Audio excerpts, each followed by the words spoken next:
তারপরের দিন ভোরবেলা থেকে কিন্তু ভিডিওটা শুরু করলাম। ভোরবেলা এই পুজোর একটা নিয়ম আছে, মানে যে পুজো আর কি আমাদের বাড়িতে আজকে হবে, তো এই পুজো আর কি ভোরবেলার দিকে কলার থাতি দেখতে পাচ্ছ, এই কলার থাতিটা ভোরবেলায় বসাতে হয়। বসিয়ে রেখেছে মানে সূর্য ওঠার আগে, তারপর কিন্তু ঢেকে রেখেছিল যাতে মানে কিছু নষ্ট না করে দেয়। তো তারপরে যে সকালের দিকে ঢাকনাটা খুলে দিয়েছে। তো এখানে একটা প্রদীপও জ্বালিয়ে রেখেছে, তার উপর কলার উপর আবার পান দিয়ে রেখেছে, দেখতেই পাচ্ছ। তো এই ঠাকুরের পুজো হবে আমাদের বাড়িতে, কিন্তু কোনো মূর্তি নেই, কিন্তু মূর্তি ছাড়া পুজো আর কি। তো আর আমি ছোটোবেলার থেকেই দেখেছি আমাদের বাড়িতে মানে মূর্তি দিয়ে কোনো পুজো হয় না, ঠাকুর তো সব আছে কিন্তু মূর্তি ছাড়া আর কি। তো সেই ভিডিওটাই আজকে আমি তোমাদের সাথে শেয়ার করব, তো তোমরা পুরো ভিডিওটা দেখো স্কিপ না করে। হ্যালো বন্ধুরা, শুভ সকাল। তোমরা সবাই কেমন আছো? আশা করি সবাই খুব ভালো আছো, সুস্থ আছো, আর আমিও খুব ভালো আছি। কোচবিহার জেলার এই ছোট্ট গ্রাম থেকে আমি সুস্মিতা আবারও চলে আসলাম তোমাদের সামনে খুব সুন্দর ভিডিও নিয়ে। তো আজকে তো বাপের বাড়ির ভিডিওই তোমাদের সাথে সব কিছুই শেয়ার করব। তো সকাল সকাল আমাদের সবার স্নান করা শেষ, তো এই যে আমারও স্নান করা শেষ। এখন কিন্তু বাজে হচ্ছে 7টা, তো তারও আগে স্নান করেছি। তো এখন গিয়ে খাবো হচ্ছে চা। তার আগে সবার চা খাওয়া শেষ, কারণ ভোরবেলার দিকে মানে পুজো হয়েছিল। তো তোমাদের সাথে তো ওই ভিডিওটা শেয়ার করেছিলাম। মানে এই পুজো করতে গেলে নাকি ভোরবেলা আর কি কলার থাতি বসাতে হয়, তারপর ওটাকে আর কি ঢেকে রেখেছে। তো সূর্য যখন উঠেছে তারপর আবার মানে থাতিটাকে আর কি ঢাকা ছিল, যে ঢাকনাটা আর কি খুলে এখন রেখে দিয়েছে। তো আমার মেয়েরও স্নান করা শেষ, ওকে স্নান করিয়ে দিয়ে আমিও স্নান করে নিয়েছি। তো সকাল সকাল পুজো শুরু হবে, 8, 8:30, 9টার দিকে ব্রাহ্মণ চলে আসবে। তো বুঝতেই পারো, এই জন্য সকাল সকাল স্নান করতে হবে। আর এদিকে সবাই কাজবাজ করছে পুজোর, তারপর সবার চাটাও খাওয়া শেষ। এখন গিয়ে আমি চা খাবো। আর আমাদের এদিকে সকাল সকাল এমনিতে বাড়িতে যে পুজো দিতে হয়, ঘরের পুজো, ওই পুজো দেওয়াও কিন্তু শেষ। আর এইদিকে দেখো রোদের তাপ, মানে রোদ দেখে ভেবেছিলাম হয়তো আজকে আকাশটা একটু মেঘলা থাকবে। ওরে বাবা, 7টা বাজতে বাজতে দেখি পুরো রোদ উঠে গেছে। তো চলো তোমাদের সাথে একটু শেয়ার করি। আর আমাদের বাড়ির সামনে ধান ক্ষেতগুলো দেখো কী সুন্দর পেকে গেছে, আর দেখতে ওরা খুব সুন্দর লাগছে। তো চলো তোমাদেরকে একটুখানি দেখাই, তোমাদেরও ভালো লাগবে দেখতে, আর আমিও একটুখানি দেখি। আর এই দেখি দেখো আমার ভাই, বাবা, তারপরে যে আমার কাকু কাজ করছে। রাস্তার মধ্যে জল দিবে মোটর দিয়ে, কারণ রাস্তার মধ্যে পুরো না হলে ধুলো হবে, কারণ রাস্তা দিয়ে গাড়ি চলবে, আর ধুলো উঠলে একদম সব ধুলো এসে বাড়িতে ঢুকবে আর কি। তার জন্য রাস্তায় জল দেবে। আর আমাদের নতুন মোটর নিয়ে এসছে, তো মোটরটা নিয়ে আসার পর ভালোই হয়েছে।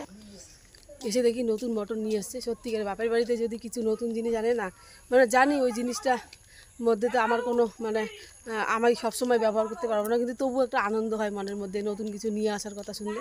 মোটরটা নিয়ে এসছে না, শোনার পর দেখার পর খুব ভালো লাগছিলো আর কি। তো চলো তোমাদেরকে একটুখানি দেখাই ক্ষেতগুলো, ব্যাক ক্যামেরায় দেখাই, তাহলে ভালো লাগবে তোমাদের দেখতে। সবুজ ধান খেতে ভরা, তোমাদের আগেই বললাম। সামনের দিকটা এই দেখো, অর্ধেক ধান কিন্তু পেকেও গেছে আর অর্ধেক ধান এখনও পাকেনি। তো এখানে শুধু আমাদের তো জমি না, মানে আরও অনেক লোকেরই আর কি জমি আছে। আর সত্যি এর জন্য মানে আমাদের বাড়ির সামনেটা দেখতে না আমার খুব ভালো লাগে। আর মনে হয় সত্যি একটা সুন্দর গ্রামে আমরা বাস করি, আর একটা সুন্দর প্রাকৃতিক পরিবেশ। তো সব কিছু একদম সকালের দিকে নিস্তব্ধ, আর দেখতেও খুব ভালো লাগে। তো এদিকে এই দেখো আমি বসে চা খাচ্ছি, মা এদিকে আমাকে চা বিস্কুট দিল, আর সবার তো খাওয়া শেষ। তো চা বিস্কুট খেয়ে এখন এই যে পুজোর কাজে একটুখানি সাহায্য করি, বসে আছি। তো একটুখানি যদি হাতে হাতে করি তাহলে ভালো হবে, আর পুজোর কাজ করতে না আমার খুব ভালো লাগে। তো এদিকে এই যে পান, সুপারি সব কিছু আমাদের কিন্তু রেডি করেছে, মানে পুজোর মধ্যে যা লাগবে, বেলপাতা, ফুল, দুব্বো সব কিছু, আমখড়ি হোম করার জন্য। আর এদিকে আমি দেখো কতগুলো কলার থাতিগুলোর মধ্যে সিঁদুর লাগাচ্ছি, মানে সিঁদুর একদম বেশি বেশি করে দিতে হবে সবগুলো কলার থাতির মধ্যে। তারপরে এদিকে আমের পল্লব, ঘট সব কিছুর মধ্যে সিঁদুর লাগিয়েছি, লাগিয়ে রেখে টেকে এদিকে চলে এসেছি সবজি কাটার জন্য। দুপুরে তো খাওয়া দাওয়া করতে হবে, আর আজকেও নিরামিষ হবে পুজোর দিন। তো যারা যারা আসবে আত্মীয় স্বজন, তারপর এদিকে যারা যারা উপোস আছে তো তারাও তো খাবে। তো সবার জন্যই আর কি রান্না করা হবে। তো রান্না হবে ঠাকুরের ডাল রান্না করবে, তারপর আলু ভাজা, আর এদিকে হচ্ছে মিষ্টি কুমড়ো, পুঁই শাক, মানে অনেক রকমের মিশাল সবজি দিয়ে একটা সবজি বানাবে আর কি। তো এইদিকে কিন্তু এই দেখো মানে চলে আসছে আর কি লোকও, বাজনা চলে এসছে, ঢাক আর কি, জোড়া ঢাক, তারপরে দিকে সানাইও দেখতে পাচ্ছ। তো এই দিয়ে আর কি আমাদের বাড়িতে পুজো হবে। তো চলো তোমাদের সাথে গল্পও করা যাক কী উপলক্ষে আমাদের বাড়িতে পুজো। তো আমার আর কি ভাইয়ের যে চাকরি হয়েছিল ওই উপলক্ষে আমাদের বাড়িতে পুজো মানসিক করেছিল আমার ঠাকুমা। তো সেই জন্য আমাদের বাড়িতে অনেক বড় করে আর কি পুজোর আয়োজন করেছে।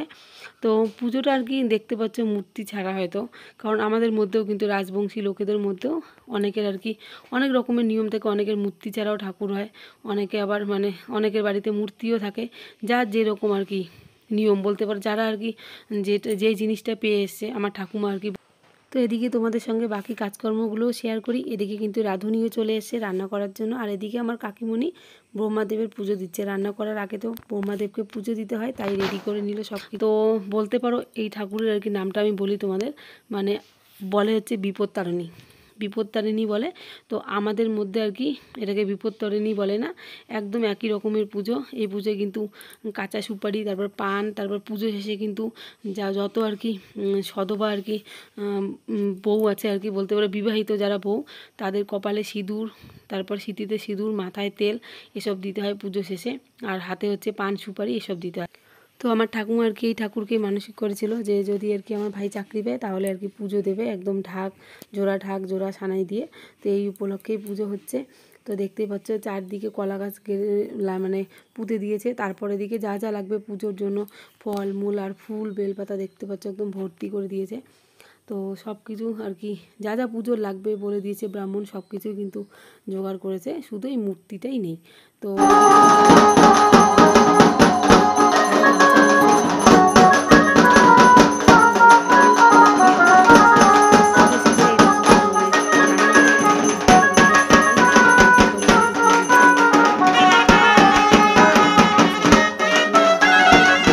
এখন ভাসিয়ে দেবে।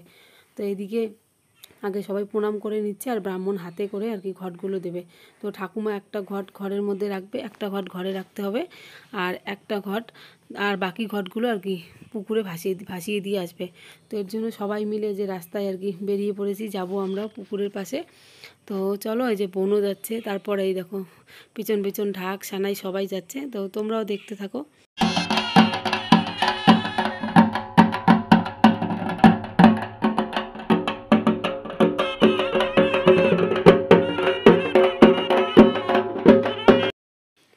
আজকে রোদ দিয়েছে প্রচণ্ড, মানে কি বলবো তোমাদের, রোদের জন্য একদম তাকানো যাচ্ছে না, এত গরম। মানে ভেবেছিলাম সকালের দিকে আকাশটা মেঘলা কিন্তু ছিল, যে হয়তো একটুখানি বৃষ্টি না হলেও মানে আকাশটা মেঘলা থাকবে। মানে তারপর তোমাদের কি বলবো, যখন ভর দুপুর হলো রোদের তাপ দেখে একদম অবাক, মানে দাঁড়াতে ইচ্ছে করছে না। কিন্তু তোমাদের সঙ্গে তো একটুখানি শেয়ার করতেই হবে, তাই চলে আসলাম আমিও পুকুর পাড়ে। এখন কিন্তু বাজে ঘড়িতে 1:30। তো এদিকে কিন্তু আমাদের রান্নাবান্নাও হয়ে গেছে, যারা যারা উপোস আছে সবাই এখন আর কি খাওয়া দাওয়া করবে। তো তার আগে যে পুজোর প্রসাদ সবাইকে দিয়ে দিচ্ছে, যারা যারা পাড়ার লোকেরা সবাই পুজো দেখতে এসছে সবাইকে দিচ্ছে প্রসাদ। আর রাতের দিকে তো আছেই খাওয়া দাওয়া। তো তোমাদের সাথে সবটাই শেয়ার করব, কিন্তু আজকে আর বাকিটা আমি শেয়ার করতে পারবো না, নাহলে ভিডিওটা অনেকটা বড় হয়ে যাবে। তো কালকের ভিডিওতে তোমরা দেখতে পারবে বাকি জিনিসগুলো। তো চলো, এই যে সবাই এখন খাওয়া দাওয়া করছে, আমার কিন্তু শেষ খাওয়া, এখন আর কি আরও বাকি লোকেরা খাচ্ছে। তো আজকের ভিডিওটা এখানেই শেষ করলাম, কেমন লাগলো অবশ্যই জানিও কমেন্টে, আর পারলে চ্যানেলটিকে সাবস্ক্রাইব করে